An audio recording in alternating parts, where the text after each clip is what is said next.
sebagai tanggapan hukumnya tentang perkara penculikan anak ini, Pak.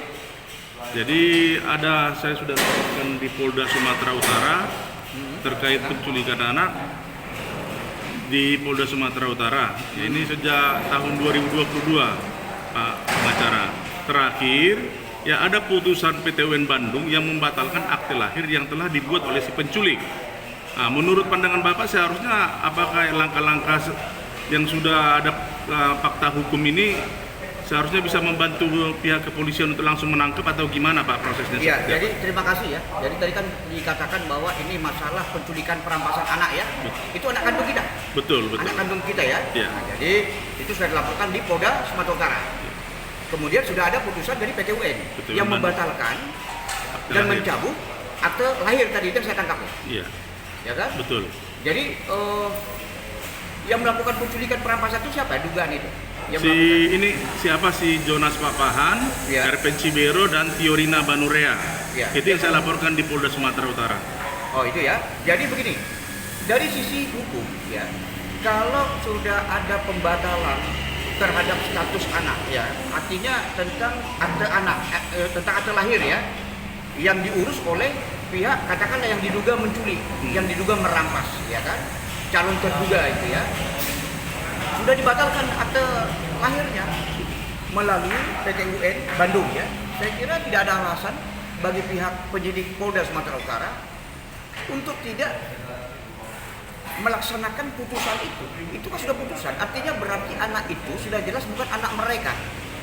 Itu kan menghilangkan identitas status anak ini sebenarnya.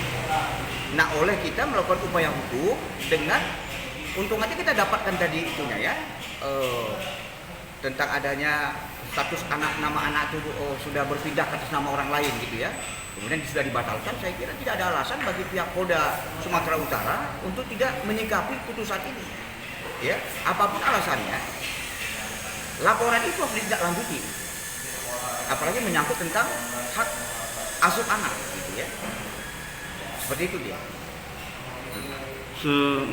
Selanjutnya adanya informasi yang didapatkan dari penyidik Polda Sumatera Utara, ada dulu kami itu pernah menggugat di Pengadilan Negeri Sidikalang, yang ternyata di NO. Tapi dalam NO itu, dalam pokok perkara ada namanya itu beberapa eksepsi si tergugat ini dikabulkan, tetapi bukan putusan pokok perkaranya itu NO. Gimana Pak tanggapannya Pak persoalan? Jadi terkait dengan putusan tadi, ada putusan yang sudah dibatalkan akte status anak tadi ya, akte lahir anak ya, sudah diputuskan. Kemudian ada putusan Pengadilan Negeri, ini putusan perdata berarti ya, Pengadilan Negeri Sidikalang tadi ya, itu kita menggugat, kita menggugat.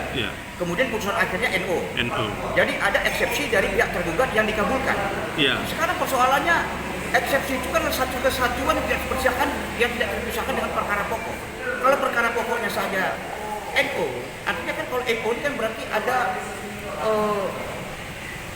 syarat formil dari sebuah gugatan itu tidak terpenuhi, umpamanya gugatan kabur, gugatan kurang pihak dan lain sebagainya, sehingga NO. Jadi kalau NO ini kan masih bisa si penggugat ya menggunakan haknya untuk mengajukan gugatan baru, masih bisa. Tetapi dengan walaupun sudah eksepsi tadi kita tidak tahu lah entah bla bla bla bla itu digabungkan, ya kan? Jadi penyidik Polda Sumatera Utara jangan dia berkutat berpegang kepada eksepsi yang dikabulkan tadi. Jadi eksepsi itu meskipun dikabulkan oleh pengadilan, tetapi putusan akhirnya perkara itu kan putusan akhir. Putusan perkara itu apa? NO.